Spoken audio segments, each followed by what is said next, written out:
주의 인도하심을 따라 어디든 가는 성도들 모두가 되시기를 진심으로 축원합니다. 1월 첫 안식일에 인사를 드렸지만 오늘 고유의 명절이니까 다시 한번 인사를 드려야겠죠.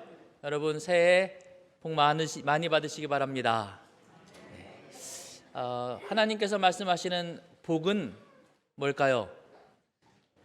성경에서 창세기 1장에서 하나님께서 말씀하신 복은 하나님과 함께하는 복입니다. 여러분 모두가 이 한 해 동안 주님과 동행하시는 가운데 넘치는 주의 은혜를 경험하시는 시간들이 되시기를 바랍니다. 지난주에 우리는 시대의 소망을 함께 읽었습니다. 누구 이야기였어요? 지난주에도 우리는 침례 요한의 이야기를 함께 읽었지요. 그 말씀 가운데서 오늘 저는 빛나는 조연이라는 제목으로 말씀을 나누려고 합니다. 시대의 소망 읽다 보면 17장을 읽다 보면 정말 침례 요한이야말로 위대한 조연이라는 생각을 하게 됩니다. 조연이란 뭘까? 나무위키 백과사전에서 조연을 찾아보았더니 이렇게 기록되어 있었습니다. 연극, 영화, 드라마, 애니메이션, 게임 등에서 주연과 단역의 중간 정도의 중요성을 가졌으며 주로 주연을 도와주는 역할 혹은 그런 역을 맡은 배우를 조연이라고 합니다. 자, 그럼 이제 질문 하나 드릴게요. 여러분, 조연하고 주연하고 누가 더 능력 있는 연기를 잘하는 배우일까요?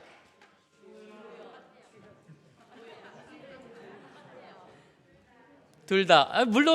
물론 둘 다 저보다는 연기를 잘합니다. 지난번 청년 정상회 때 제가 잠깐 연기하는 모습을 본 많은 분들이 제 연기를 보고 감탄하셨는데 이 사람들하고는 비교할 수 없죠. 자, 위키백과에서 다음 줄에 조연을 캐스팅하는 과정에 대해 설명하면서 위키백과는 이렇게 기록하고 있었는데 이게 저에겐 참 인상적이었어요. 자, 함께 볼까요? 조연을 맡는 연기자 및 성우는 대체적으로 연륜 있고 경험이 많은 베테랑이거나 독특한 개성을 자랑하는 개성파를 주로 캐스팅한다. 주연을 신인 연기자 및 성우에게 맡기거나 애니메이션의 경우 연예인 캐스팅을 하는 경우는 적지 않지만 조연진은 대체적으로 중견급의 베테랑이거나 개성파일 경우가 많다. 이는 의외로 주연보다 조연의 연기가 어려울 수 있기 때문이다. 왜 어려운가 하면 이야기에 적당히 개입하여 흐름을 재미있게 만들면서도 주연보다는 두드려져서는 곤란한 역이다. 그렇다고 너무 심심해지면 단연급의 임팩트밖에 선사하지 못하는 심심한 캐릭터가 되어버린다. 연기에 적당한 완급 조절이 필요한 게 주연 및 서브 캐릭터다. 그래서 실제로 이 글을 읽고 가만히 보니까 요즘 TV에서는 드라마들의 주연은 대부분 젊은 친구들이 하더라고요. 저는 얼굴도 모르고 이름도 모르던 친구들, 저 뭐하는 친구인데 갑자기 주연을 하나 봤더니 뭐 노래하던 아이돌이었던 친구들. 그래서 요즘 TV 보면 제가 봤을 때 겨우 20대 초중반 같은데 무슨 큰 회사 뭐 이사이고 뭐 다 그래요. 그런데 그 옆에 있는 조연들은 오히려 더 완숙한 연기를 하는 사람들이죠. 가만 보니 주연도 중요하지만 그보다 못지않게 중요한 역할을 하고 있는 사람들이 뭐예요? 조연입니다. 그래서 조연을 우습게 보면 안 돼요. 오늘 본문에서도 우리는 예수 그리스도를 주연이라고 본다면 그 못지않게 대단히 중요한 역할을 감당하고 있는 조연, 침례 요한을 발견하게 됩니다. 그리고 그가 한 가장 감동적인 표현이 어쩌면 요한복음 3장 30절일 것입니다. 같이 한번 읽겠습니다. 시작. 그는 흥하여야 하겠고 나는 쇠하여야 하리라 하니라. 침례 요한이 국민에게 미친 영향은 한때는 관원들, 즉 그 나라의 정치적 지도자들, 제사장들, 즉 종교적인 지도자들, 방백들, 뭐라고 표현하면 좋을까요? 온양의 국회의원, 뭐 이런 사람들보다 더 뭐였어요? 영향력이 컸다. 이렇게 우리가 읽은 시대의 소망은 시작을 하죠. 만일 그가 자신을 메시아라고 선언하고 로마에 항거하는 반란을 일으켰다면 제사장들과 백성들이 그의 깃발 아래로 뭉쳤을 것이다. 그럼 요한이 뭐가 되겠어요? 예, 메시아가 될 수 있고, 독립운동을 일으켜서 만약에 독립을 성공하면 왕이 될 수도 있는 것입니다. 그는 그만큼 사람들로부터 인정받는 존재였습니다. 배경을 잠시 조금 더 이렇게 들여다보면 여러분 아시듯이 이스라엘이 다윗이 왕이 되고 그 다음에 왕국이 분열되고 그리고 망합니다. 어느 나라에게? 바벨론에게 망하죠. 그리고 70년이 지나서 돌아와 나라를 회복하고 그리고 다시 독립국가를 만들게 됩니다. 그런데 그 독립국가가 몇 년 정도 존재하는가 하면 160년 정도 지나다가 알렉산더에 의하여 다시 점령되고 다시 그리스의 속국이 되어버립니다. 그리스의 속국이 되었던 이스라엘이 다시 마카비라는 사람을 중심으로 독립운동을 일으켜서 다시 독립을 합니다. 이게 구약과 신약 중간에 있는 이야기예요. 그렇게 독립한 이스라엘이 몇 년 정도 독립국가로 존재하는가 하면 약 100년 정도 독립국가로 존재합니다. 그런데 또 망해요. 이번엔 누구에게? 이번에는 로마가 점령합니다. 여러분이 아시는 그 폼페이우스 장군이라고 하는 장군에 의하여 다시 로마의 속국이 되죠. 그게 몇 년인가 하면 BC 63년경의 일입니다. 그런데 지금 예수님께서 등장하시고 침례 요한이 등장하는 이 본문의 연대가 약 몇 년인가 하면 AD 28년이에요. 그러니 여러분 생각해 보세요. 지금 로마의 속국으로 지낸 지 약 몇 년 정도가 흘렀습니까? 63년에 시작해서 28년이 지났으니까, 예? 더 해보셔야 더 해야 돼. 예, 약 90년이 흘러간 거예요. 90년 동안 로마의 지배를 받고 있었습니다. 우리가 일제 치하에 몇 년 있었어요? 36년 있었습니다. 그 시간도 정말 우리에게 고통스러운 시간이지 않았습니까? 그런데 90년이 넘는 거예요, 아직까지. 그러니 이스라엘 백성들의 마음속에 독립에 대한 갈망이 얼마나 컸겠습니까? 그 긴 기간 동안 로마의 식민 통치를 받으면서 이스라엘 백성들은 고통에 신음하고 있었어요. 그런데 그런 기간 동안에 종교적인 지도자들은 그들을 영적으로 위로하고 희망을 주는 일을 하지 못합니다. 오히려 종교적 지도자들이 로마와 결탁해서 제사장직을 매매하고 성전을, 우리가 지난번에 읽은 것처럼 성전을 장사터로 만들고 이런 일들이 그들에 의하여 자행되고 있었습니다. 권력을 가지고 있는 자들 역시도 로마와 결탁해서 자신의 권력과 이익을 탐하는 데만 급급하고 백성들을 돌아보지 않았어요. 그런 긴 시간이 지나면서 백성들의 마음속에 간절하게 우리를 도와줄 누군가를 기다리지 않았겠습니까? 우리에게 희망을 줄 누군가를 간절히 고대하지 않았겠습니까? 그런데 그럴 때 누가 나타났다고요? 침례 요한이 나타난 거예요. 백성들의 마음이 다 그에게 향하는 것입니다. 그는 그런 시대에 그러한 주목을 받는 사람이었어요. 왕이 될 수 있었을까요? 메시아가 될 수도 있었습니까? 그런데 경쟁자가 나타나요. 누구요? 예수님이 등장하시는 것입니다. 침례 요한에 의하여 침례를 받은 예수님이 광야에서 돌아오셔서 이적을 행하기 시작하십니다. 그의 소문이 막 퍼지기 시작해요. 그리고 제자들이 몰려듭니다. 사람들이 다 그에게 가요. 그리고 예수님의 제자들이 요단강가에 와서 침례도 베풀기 시작했습니다. 이제 요한은 인기의 조류가 자기 자신에게서 구주에게로 향하는 것을 보았다. 자기 주위에 둘러선 군중들은 나날이 그 수가 줄어들었다. 예수께서 예루살렘에서 요단강 지방에 오셨을 때에 사람들이 그의 말씀을 듣기 위하여 모여들었다. 예수의 제자들의 수요는 날마다 증가하여 갔다. 반면에 침례 요한의 숫자는요, 점점 줄어갑니다. 예. 요한을 우리가 무슨 요한이라고 불러요? 왜 그러죠? 예, 침례 베푸는 일을 했어요. 물론 침례가 요한에 의해서 창안된 것은 아닙니다. 간간히 그들 가운데는 에스네파라고 하는 한 파가 침례란 예식을 행하고 있었습니다. 그러나 그것을 온 국민의 회개 운동으로 확장시키고 그 일을 진행한 사람은 침례 요한이었어요. 그래서 그는 침례 요한입니다. 그러니 침례하면 누가 떠올라야 돼요? 요한이 떠올라야 합니다. 침례는 누구의 권한입니까?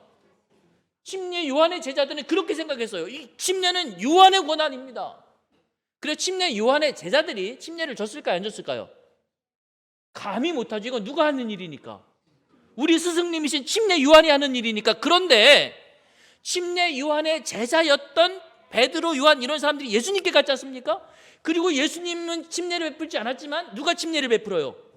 예수님의 제자들이 침례를 베푸는 것입니다. 즉 베드로도 요한도.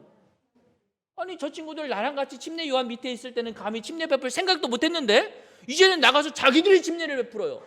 그래도 돼요, 안 돼요? 안 된다고 생각하는 것입니다. 이거 침례 요한 제자들의 생각입니다. 그래서 그들이 볼멘 소리로 화가 잔뜩 나서 침례 요한에게 와서 하는 말이 이 말입니다. 그들이 요한에게 가서 이르되 랍비여, 선생님과 함께 요단강 저편에 있던 이 곧 선생님이 증언하시던 이가 침례를 베풀매 사람이 다 그에게로 갑니다. 이거 이래도 되는 겁니까? 사람이 의리가 있어야지. 시기와 질투가 일어나는 것입니다. 침례는 침례 요한의 전유물은 아니었습니다. 그러나 그를 침례 요한이라고 부르는 것처럼 이건 침례 요한이 가지고 있는 그의 상징적인 것이었습니다. 그런데 다 가져가는 거예요. 사람들도 가져가고 침례도 가져가고 인기도 다 예수님에게 가는 거죠. 화가 날만 해요? 속상해요? 이게 침례 요한은 가만히 있는데, 정작 침례 요한은 가만히 있는데 누가 그래요 지금? 밑에서 사람들이 그래요. 이게 참 어려운 일이야. 나는 가만히 있는데 주변 사람들이 내가 당신을 위해서 한마디 할게요 그러면서 막 하는 거죠. 그게 침례 요한을 위하는 게 아니에요. 혹시 여러분 나중에 제가 이런 일 당했을 때 내가 목사님 위해서 한마디 할게요 이러지 마세요. 위하는 게 아니야. 그러나 요한의 제자들은 예수의 인기가 상승하는 것을 시기의 눈으로 바라보았다. 뿐만 아니라 이런 정황을 가만히 살펴보면서 침례 요한의 사기를 꺾고 예수님의 행적도 붙잡을 만한 좋은 묘한이 떠올랐다라고 발견한 사람이 많았어요. 바리새인, 사두개인, 이 사역들을 방해하려고 하는 수많은 이들이 이 사회를 이간질하고 질투심을 불러일으키면 이들의 사역을 주저앉힐 수 있겠다는 사실을 발견하는 것입니다. 그리고 그런 운동의 뒤에는 누가 있어요? 사단이 있는 거죠. 그러나 요한은 흔들리지 않습니다. 만일 요한이 자기 연민에 빠져 자기의 지위를 빼앗기는 일에 대하여 슬픔과 실망을 표시하였다면 그는 불화의 씨를 뿌렸을 것이며 질투와 시기를 조장하여 복음 사업의 전진을 심각하게 방해했을 것이다. 요한은 흔들리지 않습니다. 그리고 우리가 좀 전에 읽었던 가장 감동적인 고백을 합니다. 다시 한번 그의 고백을 보겠습니다. 그는 흥하여야 하겠고 나는 쇠하여야 하리라. 이번 한 주 동안 시대의 소망을 읽으면서 이 말씀을 깊이 명상하다가 이런 생각을 하게 되었습니다. 내가 만약 나와 경쟁 가운데 있는 어떤 누군가를 바라보면서 저 사람은 정말 훌륭한 사람이구나, 그래서 내가 이분은 정말 잘 됐으면 좋겠어요 라고 말하는 것과, 그러므로 이분이 잘 되는 것과 동시에 나는 잘 안 됐으면 좋겠어요 라고 말하는 것, 어떤 게 더 어려운 말일까요? 저 사람이 잘 됐으면 좋겠어요가 어려운 말일까요? 나는 안 됐으면 좋겠어요가 어려운 말일까요? 가만 보니 그는 흥하여야 하겠고는 나도 할 수 있을 것 같아요. 나보다는 암흑의 목사님이 더 훌륭하시니까, 나보다는 암흑의 장로님이 더 훌륭하시니까 이분이 좀 이거 하시면 좋겠다, 이 말을 나도 할 수 있을 것 같아. 이 정도는. 이것도 좀 그만일지 모르지만, 그런데 반면에 그러므로 나는 그냥 쇠해도 괜찮습니다. 나는 사람들의 기억에서 잊혀져도 괜찮습니다. 나의 당연한 권리를 내가 얻지 못해도 괜찮습니다. 사람들이 다 저 사람은 훌륭합니다 라고 말하는 건 괜찮은데 이제 너는 필요 없어 라고 말해도 괜찮습니다 라고 말하는 게 과연 가능할까? 그러면 제가 그럴 수 있을 것 같아요? 여러분은 그러실 수 있을 것 같아요? 그래서 저는 고민에 빠졌어요. 도대체 침례 요한은 어떻게 그럴 수 있었을까? 어떻게 나는 쇠하여도 된다고 말할 수 있었을까? 오늘 그래서 저는 침례 요한이 그렇게 말할 수 있을 만큼 겸손해졌던, 그리고 그가 그렇게 말함으로 그가 하나님의 사역에 방해가 되는 존재가 되지 않고 하나님의 사역이 더욱 흥황해질 수 있도록 마지막까지 자신의 생명을 불태울 수 있었던 이유를 발견하고 그렇게 되기를 소망합니다. 여러분도 소망하십니까? 말씀을 보니 침례 요한이 요한복음 3장 30절에서 이 말을 하기 전에 이렇게 말하고 있었습니다. 27절 요한이 대답하여 이르되, 제자들이 하는 그런 말에 요한이 이렇게 대답합니다. 만약 하늘에서 주신 바 아니면 사람이 아무것도 받을 수 없느니라. 이게 요한의 첫 번째 대답이에요. 사람들이 다 예수께 갑니다. 인기도 다 예수님이 차지합니다. 예수님이 점점 높아지고 있습니다. 당신 점점 위태로워지고 있다고요. 근데 요한은 말하기를 그거 누가 하시는 일이라고요? 다 하나님이 하시는 일이라고요. 하나님이 하시는 일이기 때문에 그 일에 대하여 내가 관여할 바가 아니라는 것입니다. 그를 높이는 것도 하나님이 하시는 일이며 내가 낮아지는 것도 하나님이 하시는 일입니다. 이런 고백을 할 수 있는 이유는 철저한 하나님이 주인이라고 하는 의식을 가지고 있었기 때문이라는 생각을 하게 되지 않습니까? 내가 주인이었다면 감히 이런 말을 하지 못할 것입니다. 그러나 하나님이 내 삶의 주인이라는 사실을 인정할 때에 이런 말을 하게 되지 않겠습니까? 우리는 창세기 45장 5절에서 요셉의 고백을 듣죠. 형제들에 의하여 난폭하게 구덩이에 던져지고 꺼내져서 상인들에게 팔려갑니다. 얼마나 억울하고 고통스러웠겠어요? 그렇게 긴 노예 생활을 합니다. 그리고 마침내 성공해서 총리가 되고, 총리가 된 다음에 형제들을 만나죠. 형제들은 그 동생을 보면서 두려움에 떨잖아요. 그때 요셉이 이렇게 말합니다. 당신들이 나를 이곳에 팔았으므로 근심하지 마소서, 한탄하지 마소서. 하나님이 생명을 구원하시려고 나를 당신들 앞서 보내셨나이다. 누가 하신 일이라고요? 하나님께서 하신 일들이라고요. 그러니 내가 화낼 일도 아니고 당신들이 두려워할 일도 아닙니다.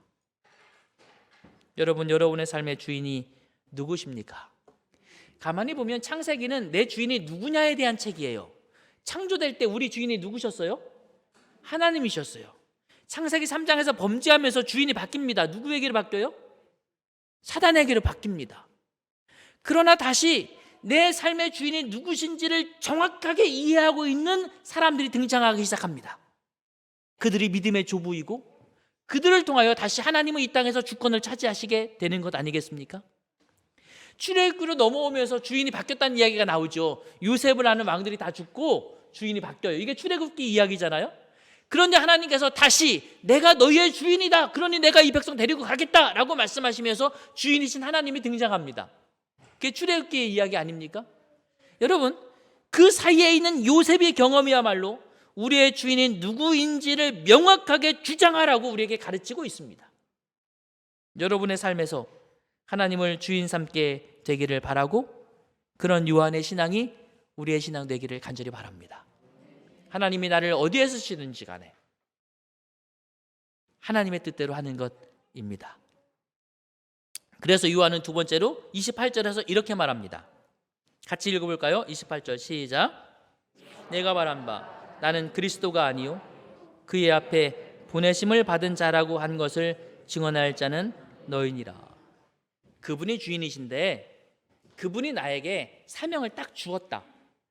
주인이신 그분이 나에게 준 사명은 여기까지다. 나를 그리스도로 삼으신 게 아니다. 나는 그냥 보내심을 받은 자라고 나를 하나님의 메시아를 위하여 준비시키는 그 역할, 거기까지만이 하나님께서 나에게 맡기신 사역이다. 여러분, 이것이 침례 요한이 가지고 있는 자신의 사역에 대한 이해입니다. 누가 맡기셨다고요? 하나님께서 거기까지 맡기신 거예요. 그러니 나는 어디까지 역할을 하면 됩니까? 거기까지 하면 돼요. 혹시 여러분 강아지 똥이라는 책을 읽어보신 적 있으신가요? 어린 아이들이 거의 필독서 같은 책이죠. 어느 날 강아지가 길을 가다가 똥을 놓고 갔습니다. 그 똥이 자기가 누구인지를 알게 돼요. 새들도 더럽다고 퇴하고 도망가고 다 도망가요. 아, 나는 똥이구나. 나는 어쩌다 이렇게 더러운 똥이 되었을까? 자신의 삶을 비관하죠. 그런데 어느 날 그 똥 한가운데 씨앗 하나가 날라옵니다. 민들레 씨앗이 떨어져요. 똥은 그 민들레 씨앗을 품고 아름다운 꽃을 피워내면서 자신의 존재가 무엇을 위해서 있었는지를 발견하게 됩니다. 내가 무엇이든지 간에 나에게 주어진 하나님의 사명이 있다는 사실을 발견하는 것, 그것을 주시는 분은 하나님이시라는 것. 여러분, 이게 침례 요한의 깨달음입니다. 여러분도 하나님께서 각자에게 맡긴 사역이 있습니까? 그 사역에 충실하시게 되기를 바랍니다. 그런데 반대가 있어요. 나는 요만큼밖에 아닌 줄 알았는데 나에게 하나님께서 주신 이런 사명이 있었구나라는 것을 발견하는 것은 기쁨이고 축복입니다. 반대의 경험이 뭐냐면, 내가 이만큼 할 수 있을 거라고 생각했는데 하나님께서 나에게 맡기신 일은 이만큼이 아니라 요거였어 라는 사실을 발견할 때, 그때는 어때요? 그때는 그걸 받아들이고 싶어 하지 않아요. 하나님, 왜 내가 이만큼밖에 안 됩니까? 하나님, 왜 사람들이 나를 이만큼밖에 인정하지 않습니까? 저는 더 할 수 있다고요 라고 하는 반대의 경험이 사실은 우리를 더 어렵게 해요. 다윗이 하나님 앞에 서약합니다. 하나님이 나에게 이렇게 주셨으니 내가 하나님을 위해서 성전 짓겠습니다. 큰 꿈을 꿉니다. 하나님께서 다윗에게 뭐라고 말해요? 이건 네 일 아니야. 얼마나 실망스러웠을까요? 그럼 하나님, 제가 뭐 하라고요? 준비하는 건 괜찮을까요? 그건 내가 인정할게. 그림에 이 왕관 이렇게 삐죽고 왕관을 쓴 사람이 다윗이라면 그 옆에 이렇게 젊은 친구가 누굴 것 같아요? 솔로몬이에요. 다윗은 자신의 역할이 여기까지만 이라는 것에 대하여 불평하지 않습니다. 인정해요. 하나님께서 정하신 것이니까. 그럼 누가 할까요? 네 아들이 할 거다. 그래요? 아들아, 이리 와라. 내가 너를 위하여 할 수 있는 모든 것 다 준비해 놓을게. 이 위대한 역사는 네가 이루어라. 준비하고 가르칩니다. 그리고 그는 마침내 자신의 왕권을 그에게 이양하고 그가 고민하며 준비했던 모든 것들을 솔로몬의 손에 다 넘겨줍니다. 그는 성전이 아름답게 완공되는 것을 보지도 못한 채 세상을 떠나가지요. 그러나 거기까지가 하나님께서 주신 역할이에요. 다윗은 받아들였습니까? 받아들였어요. 그리고 그 역할에 만족하고 감사했습니까? 그랬어요. 거기까지. 때때로 우리도 그런 경험을 할 때가 있습니다. 그러나 여러분, 다윗처럼, 침례 요한처럼 하나님께서 우리에게 주신 역할을 인정하고 이해하고 감사하시는 성도들이 되시기를 바랍니다. 사람들이 요한에게 물었죠. 너는 누구냐? 네가 엘리야냐? 그랬어요. 그래! 그러면 그는 엘리야 같은 위대한 선지자가 될 수 있었을지도 몰라요. 너는 그 선지자냐? 라고 묻습니다. 이 말은 모세가 후일에 하나님께서 나 같은 선지자를 보내실 것이다 라고 말했었거든요. 네가 그 선지자냐? 라는 말은 네가 그 모세 같은 선지자냐? 그 말입니다. 그렇다라고 말하면 그는 모세 같은 지도자로서 추앙받았을 것입니다. 아니라고 말합니다. 너는 누구냐?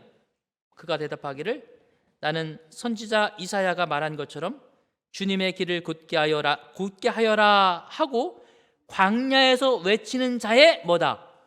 소리다. 이게 요한복음 3장 23절의 표현이잖아요. 재밌는 건 여러분 요한복음 1장에서 요한은 예수님을 가리키면서 태초에 무엇이 계셨다? 말씀이 계시니라.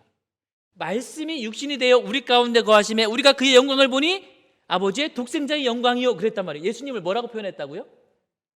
말씀. 그리고 침례 요한은 뭐라고요? 그냥 소리. 대비를 이루죠. 예수님은 육신이 되신 말씀이었습니다. 세상을 창조한 말씀이었고 생명의 근원인 말씀이었고 우리를 살리는 말씀이었어요. 그러나 침례 요한은 아니에요. 그냥 뭐예요? 소리예요. 바래졌다가 사라져요. 침례 요한은 자신이 누구냐를 말하는 것이 아니라 내 사명이 무엇인지를 말하는 것입니다. 우리에게 주어진 사명을 기억하시게 되기를 바랍니다.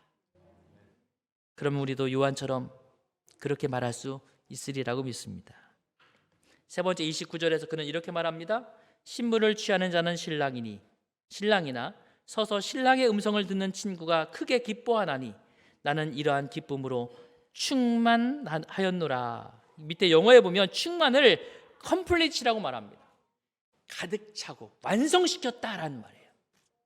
그는 하나님께서 자신에게 주어진 그 사역을 이해했고 어디까지가 자신의 끝인지를 알았습니다. 그걸 받아들였어요. 그리고 거기에 충실했습니다. 그리고 마침내 그 일을 이룬 것입니다. 그리고 그는 말해요. 마치 신랑의 친구가 신부를 데리고 신랑 집에 와서 신부가 신랑을 맞이하여 그 기쁨을 누리는 것을 보면서 신랑 친구도 기뻐하는 것처럼 나도 그렇게 기뻐한다. 나는 신랑이 아니에요. 신랑을 데리고 온 사람일 친구일 뿐입니다. 그러나 그 친구의 기쁨에 누구도 기뻐해요? 나도 기뻐해요. 지난 2022년 카타르 월드컵에서 대한민국은 골을 5개 넣었습니다. 많이 넣었어요? 근데 이 5개의 골 가운데서 2골을 한 사람이 넣었습니다. 누군지 아세요? 누구? 예, 맞아요. 이 친구입니다. 조규성이라는 친구입니다. 이게 첫 번째 가나가 2대 0으로 지고 있는 상황에서 첫 번째 골을 성공시켜서 혹시 하는 희망을 넣어줬는데 그리고 가장 인상 깊은 두 번째 골이 터집니다. 보시죠. 그대로 좋아요, 나사고 손흥민, 김진수에게 자 김진수 올려줍니다. 반대쪽 좋아. 이 골이 이 골이 터졌을 때 여러분도 막 흥분하셨나요? 온 국민이 흥분했던 기억이 나시죠? 그런데 여러분 이 골 뒤에 지금 이 골을 패스한 이 사람 누군지 기억하세요? 손흥민 아니에요? 누구? 모르시는군요. 저도 몰라요. 첫 번째가 이강인이고 두 번째는 그 다음에 그 골을 받아서 그 다음 패스한 사람, 이 사람은 손흥민입니다. 그 다음 마지막으로 그 골을 받아서 조규상에게 패스한 이 사람 누굴까요?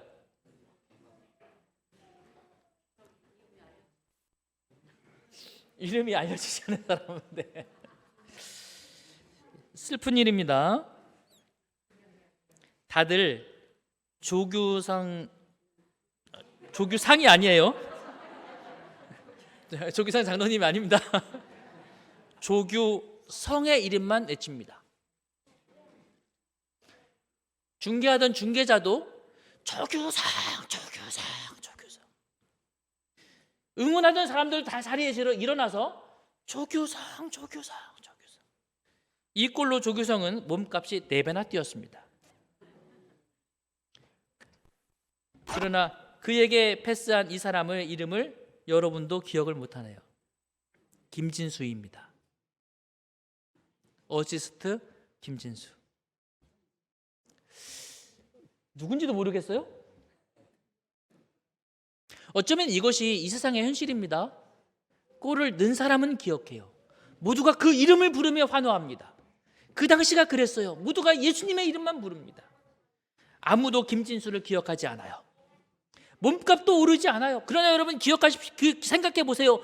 김진수의 이 정확한 패스가 없었다면 두 번째 골이 들어갔을까요? 그러나 여러분, 골이 들어갔을 때에 그 골 때문에 기뻐 환호하는 사람은 조규성만이 아닙니다. 모두가 열광해요. 심지어 필드에 뛰지 않고 있었던, 벤치에 앉아 있었던 사람까지 뛰어나와서 함께 그 기쁨을 만끽하는 것입니다. 축구 선수가 아닌 사람들도, 저처럼 축구를 할 줄 모르는 사람도 같이 소리를 지르며 같이 환호하고 같이 기뻐하는 것입니다. 사랑하는 믿음의 성도 여러분, 오늘 이것이 저와 여러분의 기쁨이 되어야 하지 않겠습니까? 내가 비록 주연이 아니라도 하나님께서 나에게 주신 역할을 기억하고 그 사명을 감당하면서 조용히 주님을 높이는, 그리고 함께 연합하여 하나님의 사업을 이루어 나가는 저와 여러분들이 되어지게 되기를 간절히 바랍니다. 내가 진실로 너희에게 말하노니 여자가 낳은 자 중에 침례 요한보다 큰 이가 일어남이 없도다. 마지막 줄 같이 읽을까요? 시작. 그러나 천국에서는 극히 작은 자라도 그보다 크니라. 세상 사람들은 골을 넣은 조규성의 이름만 외쳤지만 예수님은 안 그러신다. 침례 요한을 천국에서 가장 큰 자, 침례 요한만큼도 못했지만 그저 교회에서 아무도 보지 않는 곳에서 드러나지 않는 일을 했다 할지라도 하나님께서 말씀하시기를 너도 천국에 가면 침례 요한보다 뭐하다고요? 더 크다. 여러분, 주의 사역에 위대한 주연이 되시기를 간절히 바랍니다. 침례 요한이 한 이 말을 다시 한번 주목해 볼게요. 신부를 취하는 자는 그는 흥하여야 하겠고 나는 쇠하여야 하니라. 이 말 바로 위에 있는 29절 마지막 절과 연결해서 읽으면 이렇게 읽을 수 있습니다. 나는 이러한 기쁨으로 충만하노라. 그는 흥하여야 하겠고 나는 쇠하여야 하리라. 이것이 요한에게 슬픔이 아니었어요. 비통한 일이 아니었다고요? 가슴 아픈 일이 아니었어요. 무슨 일이었다고요? 가슴 가득한 기쁨이었습니다. 왜냐하면 하나님께서 이 일을 이렇게 이루어 가시기 때문입니다. 오늘 우리가 그 일을 이루시게 되기를 간절히 바랍니다. 하와이에 가면 몰로카이라고 하는 섬이 있습니다. 하와이 여러 섬들 가운데서 5번째 크기의 섬인데 우리나라의 소록도 같았던 섬입니다. 한센시 병 환자들이 그곳에 모여 있었고 거기에 수용된 채 살고 있었습니다. 사람들은 그 섬을 떠났습니다. 버려진 섬, 죽음의 섬, 한번 들어가면 살아서 나올 수 없는 섬이었습니다. 사람들은 그들을 외면하고 잊어버렸어요. 그런데 하나님은 기억하고 계셨습니다. 하나님께서 그들을 위하여 한 사람을 보내십니다. 벨기에 사람 다미엔이라는 사람을 그곳에 보내세요. 그를 통해서 하나님께서 그 섬에 찾아가신 것입니다. 32살의 젊은 나이에 그 섬을 찾아가서 그들을 위하여 17년간 봉사합니다. 49살 되던 해에 그도 나병에 걸렸고 그곳에서 생을 마감합니다. 17년의 사역을 끝내고 49의 젊은 나이에 그가 숨을 거둠으로 말미암아 몰로카이에서의 사역이 끝나느냐? 끝나지 않았어요. 그가 사망하고 나자 그의 동생이 찾아옵니다. 그의 동생이 그 섬을 찾아와서 형의 뒤를 이어서 사역을 이어갑니다. 그리고 그는 그 섬에 와서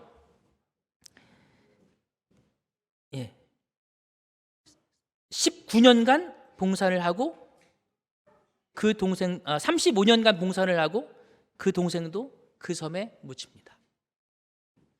그의 동생 브라운 다미행이 죽고 나서 하나님의 사역이 끝났느냐? 끝나지 않았어요. 이번에는 그들의 조카가 찾아옵니다. 조카 다미행은 42살에 찾아와서 19년간 봉사하고 그도 그곳에서 생을 마칩니다. 그래서 이 섬에 가면 3명의 다미행의 무덤이 나란히 이렇게 있어요. 그리고 그 무덤 입구에 이렇게 적혀 있습니다. 이들이 이곳에 올 때는 그리스도를 아는 사람이 한 사람도 없었으나 이제는 그들이 떠나간 그 자리에 그리스도를 모르는 사람은 아무도 없다.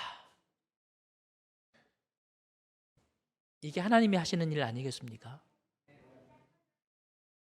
오늘 우리가 침례 요한처럼 오직 주님을 높이는 하나님의 거룩한 성도들이 되기를 소망합니다. 여러분이 소그룹에서 또 교회 재직으로서 또는 내가 그와 같은 직분을 맡지 않았지만 나와 함께 섬기는 성도들과 함께 있으면서 저와 여러분이 맡은 크고 작은 사역들이 있습니다.